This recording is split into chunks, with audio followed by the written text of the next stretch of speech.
Hi everyone, welcome to today's video. We're going to talk about why I sell and take profit. A few reasons why. Hi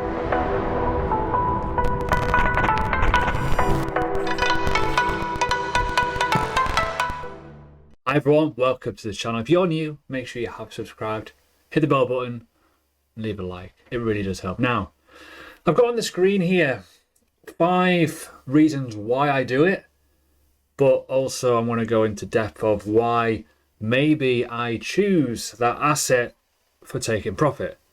Mainly because they've done something they shouldn't have, or they've run their course, or it's actually looking rather overvalued. So we will talk about 2 situations basically. The reasons why I take profit and always aim to do so because of life and how you can grow your portfolio, all kinds of good stuff like that, right? But also I want to go on to, well, if an asset's done this, that and the other and it looks a bit, I might want to get out anyways, even if there is more running time to go potentially, because something has unsettled me. So yeah, probably quite a juicy one. You may want to sit around for this one. Anyways, if you've not yet done so, check out my Patreon.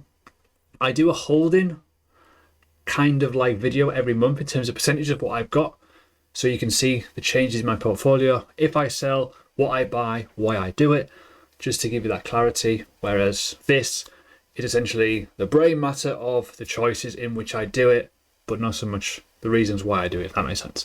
So the first one is obvious: accumulation of units.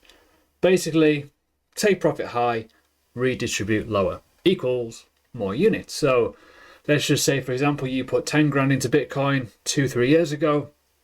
That's now worth, quite a lot of money, say 6 figures. And let's just say, for example, we do go into a bear market at some point in the future, and let's just say Bitcoin goes to a much higher point. We then look to, take profit, sell, and then redistribute it lower than what you originally bought, maybe, who knows? And you get a lot more Bitcoin for your buck, right? That's simple. You can also put that in with passive income as well, in terms of accumulation of units via that way. Got the profit, put it into like a Swissbar, BlockFi, Nexo, whatever it may be, right? And accumulate units that way too. Pretty straightforward, right? That's the easiest part. Number 2, in terms of the obvious for me, it starts with a D. Diversification. You don't want one point of failure. Diversification for me is distribution of basically profits, maybe into crypto, maybe into the stock market, maybe into property, maybe into other wealth systems if you so wish to. However, if you've got one coin that's gone ballistic, right? Let's just say it's gone mental, it's madness. You don't want to have that one coin being the total bloat of your portfolio. Nothing worse than having 70% of one asset and being like, oh, this is very, very volatile. Maybe with Bitcoin you can get away with it, but with an altcoin, no. We've seen what's happened to Metahero recently. I'll probably come on to that in a minute. But realistically, if you're going to lose 50% overnight of your wealth and you're heavily risked in it, don't do that. The next one is an obvious one: to grow wealth. To have is to grow, as I say. You got to have the realized profit. You got to then be able to distribute it and then grow your wealth via it. Now, sometimes you may want to do accumulation of units, but the dip keeps on dipping. As I've always spoke about uptrends and downtrends, you want to time it right. Time it with the dominance chart, time it with the overall chart itself in terms of, is it in an uptrend, is it supporting, whatever, to grow wealth, compound effect. So for me, simple explanation, let's just say you put $5,000 into Polkadot and that has returned you a nice amount of money. To be able to pull out that 5,000 again and then utilize that into the next point of this video, which is number 4, new opportunities. That 5,000 could be then utilized into a new asset, maybe a crowd loan, for example, giving you an option there. Maybe a new asset that's came out, maybe put it into passive income to grow wealth, who knows? But if you get to that point where you're buying low and you're taking that risk bag out, winner, right? Makes sense. And the final bit, and the 5th bit, which everyone doesn't like to say, but they always comment it, my own choice. Yeah, I know. You watch this video and you're like, why are you taking profit? It doesn't make sense. Everyone's got a different journey. Everyone's got a different start point. Everyone's got a different wealth degree, essentially, in terms of how much they're putting in. But at the same time, though, for me personally, if I'm making a chunk of money versus what I did, it's different. I've been in this game a long time, so the money that I'm playing with is probably larger than someone who's new, right? Kind of obvious, but everyone's different. If you put money into the Bitcoin market in 2013, even if it's small, it's worth a lot now. You can then play around with it a lot more, right? Whereas if you just started last week, you know, a $65,000 Bitcoin doesn't get you very far, does it? If you're putting $1,000 in. Let's be honest here, you don't get much for your money. So this is why you got to utilize altcoins. This is why you got to think of it. Now, I know people will comment going, well, I don't want to do it because of tax. Well, everyone's different, right? For me, even if your taxation is 40%, I'd still take it. You know, it's profit. Yes, you lose a bit. Yes, it's a chunk of it gone. But the worst situation you could be in is buying into this market now, seeing, say, 6 figures on the market on the table and going, I don't want to take that because of tax. Well, if you've got, say, 60 grand just sitting there on the table and then you can redistribute that in the future when the market is a lot lower, that's better, because if you stay still and you don't take any profit, the units that you invest is still the same. Its units have stayed the same. The dollar value will change. And even if you do take money at some point off the table, you flap and you make a loss, there's still chances you can lose money through taxation anyways. So, anyways, there's 5 reasons. But we're going to talk about specific cases now in terms of what gets me a little bit upset when assets do certain things. This is going to be fun. Right, let's start this quickly and get it over with before people start battering me in the comments because I sold your favourite asset. Now, the situations in the game where you got to think you are trusting your investment with stuff you cannot control at all. Whether that is in the stock market, whether that is with fund managers in terms of like pensions and whatnot, property, all kinds of stuff, right? Your investment is in the hands of others. Even though you made the decision to go, right, I like that, they've got to deliver. Now, when we start looking at, let's go coin market cap and let's look at what's happened in the past. Now, if you go back in time, now this is a really interesting point. And even if we go back in time, right, cryptocurrency is a highly volatile and a brutal market. It's not for the faint-hearted. It's not for the newbie neither. Sorry, guys, if you're new, you're getting a degree in real hard financial education here. If you go even into like when I first got into the market, so I actually invested in Bitcoin around mid-October time 2016. Bitcoin investment. Let's look at the top 10. You probably don't realize and recognize a few of them now. Look at them. Bitcoin, Ethereum, XRP, Litecoin, Ethereum Classic, Monero, Dash, Algora, Steam, and Made Safecoin, right? A lot's changed. Go back into the top 20, a lot's changed as well. You can imagine things move a lot, and they do. When you go to what it is in current market conditions, that is what we've got. The market has improved massively. There's a lot of people that would say to me on Twitter or whatever, even on Instagram in terms of DMs and stuff, which is mental, I just want to buy and hold and not touch it for 5 years. That's probably the worst decision you can ever make. Even though Bitcoin, for example, and Ethereum has done that, you know, would you be safe, for example, like let's just say, right, let's choose a random coin, no affiliation, Waves. I don't know much about Waves, realistically, but would you trust having this in terms of a 5-year investment and you not ever taking profit on it? It's too risky because 1, you don't know what's going to happen in terms of evolution in the market, and 2, what if it goes to like 300, 400 bucks, right? And you don't take anything off the table and then it goes back down to sub this price. That has happened before. I've seen that with Neo, I've seen it with Litecoin, I've seen it with quite a few other projects as well in the course of the 2017 bubble.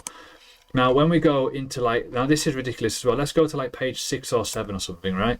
We'll go into like the sub 100 market cap, right? Some of these coins back here, right, were around in those days. Self-key was one, I believe. Let's have a little look, because this is where it gets interesting.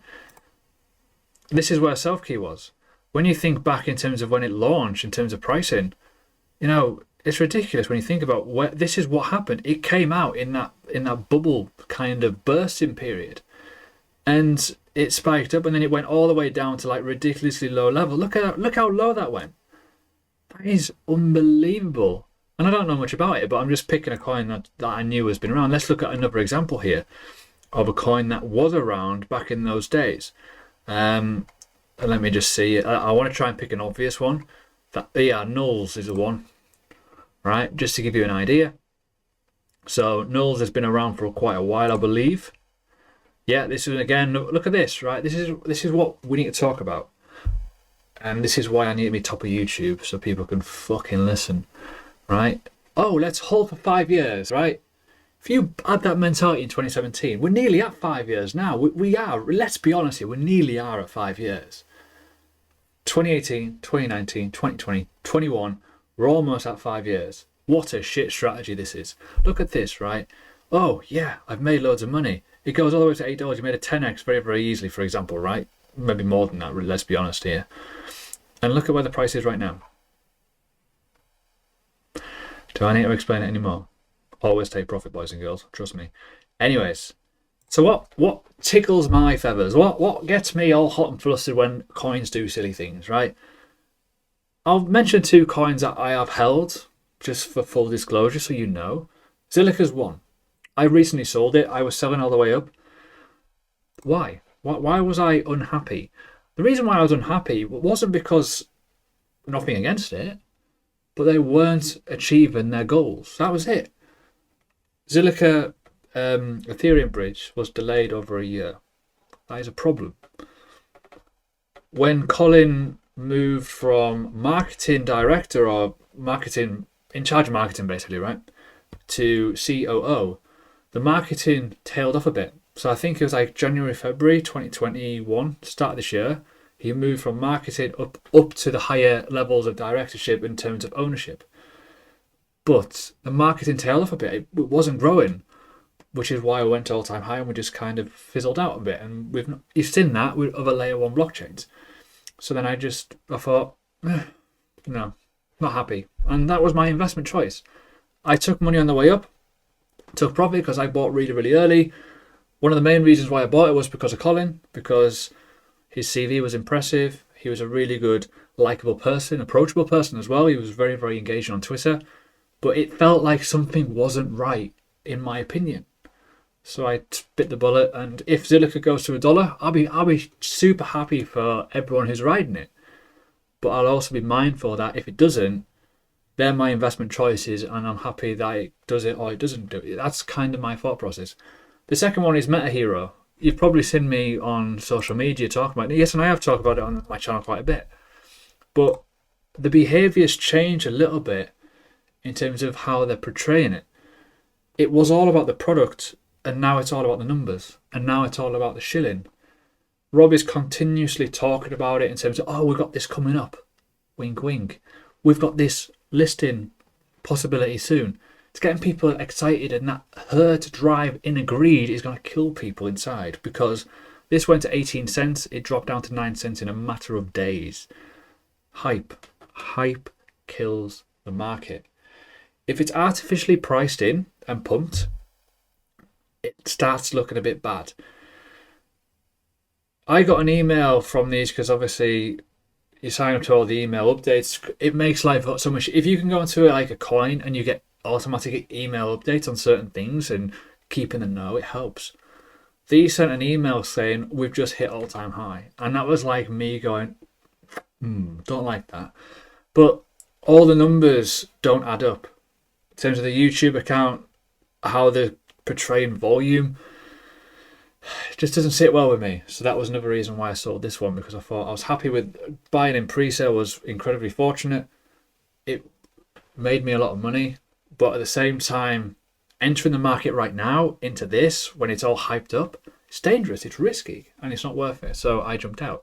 Another one, and I'll talk about this one, was on Federal Reserve. Now this one was due to probably a bit of everything realistically in terms of the portrayal of the platform. A lot of people came in at the last minute and it absolutely crushed it. It really did. And this is why there's a lot of bag holders. A lot of people jumped in this not understanding the numbers of DeFi and how it works. When you looked at the numbers at the start of it, in terms of the process and the marketing, there was a very likable opportunity that you could have got a very, very nice interest rate. However, it was marketed in a way that it went a bit wrong. Influencers picked up on it, and therefore it created a problem. Now, I still hold on Federal Reserve, but they've learned from their mistakes. But this is why people will sell projects as well, because things do not deliver as they are portrayed. Can you imagine what happened here? You've been told potentially 1,000 APY on staking. We all know that if you're in the know in DeFi and if you've been in the market for a while, that doesn't stay there for long. It didn't. It stayed there for a matter of 2 seconds probably. And then it started trickling down. The Telegram group, in terms of this as well, came very, very flooded very, very quickly. It was hyped up for all the good reasons, but it was marketed in the wrong reasons, if that makes sense, because it is a good project. It has a great, for me, a great purpose in the market in terms of what it aims to achieve once it's released, obviously. But when you start bringing people in for money and not for the belief of the project, that's where it gets problems. This is why people sell when it pumps. This is why it dumps again. This is why people get upset and they create FUD. So it's all about managing it. And yes, I still hold it. I'm still happy to hold it, but they have to deliver. They have to deliver their product in Q1 of next year, or I'm out. Simple as that. That's kind of how ruthless you've got to be. If they do not deliver a good solid project that is a fully working platform for their customer base, for their clientele in the banking world, well, why am I holding it? That is the point. That is how ruthless you've got to be. So yeah, shame that happened with this, because it is a great absolutely, I think the team's doing a great job in terms of what they've built. It's great, but now they've got to deliver. They've got to deliver. It's not speculation anymore. It's real. It's hype from the real product that has to deliver. Now, in terms of their errors and their mistakes, fair enough. They've owned them. They've admitted that they went the wrong way about it. But also you got to think the people that jumped in, it's your fault. It's your fault. And the same with Metahero. If you're buying when it's like 15, 16, 17, 18 cents on the backing of a Dubai release of a scanner, and it crushes you, well, why are you buying then? Wait, you should have been in early, you should have been taking profit, all kinds of good stuff. So they're kind of why things go off in my head, why I think about certain things, why projects have to deliver. Same with Polkadot, they have to deliver the parachains correctly, and they have been, let's be fair. Kusama, great test run, worked out well. Very much think that the Polkadot ones will be a mirror image of that, kind of the purpose of a Canary network. So that's good. Other holds that I've been ruthless with as well. Like I've sold Cardano because I thought it was overvalued at the time. Maybe a bit too early on that one. I owed my shit on that. There's loads. VeChain did the same thing. Made a load of money. Yeah, you got to move it around. And that is why I do it. Yes, taxation in the UK is favourable to allow me to do that. But at the same time, it's still a game to create wealth. It is not a hobby. It is a lifestyle. This is my life. And if you want it to be your own life too, you've got to kind of treat it that way. You've got to treat it with a whole lot of respect. Don't get married to your coins. People always twine, oh, why have you sold that? Because I want to. Because I have to. Because I've not delivered. Because something fundamentally has changed. The goalposts have moved. When a top person or in a project leaves their post, it always raises question marks and that head scratch thinking, ooh, do I stay in it? What do I do? What's going to happen next? Sometimes it re-energizes, it makes things better. Sometimes it's not. I've seen people leave projects and they just tank. So you got to be careful, right? Anyways, have a great weekend. I'll be around on Patreon over the weekend. I'll do some extra content there. If you're not yet jumped in. Also, check out Learning Crypto. If you are looking to genuinely learn and full-on non-biased educational content, there's some new stuff on there. See you later.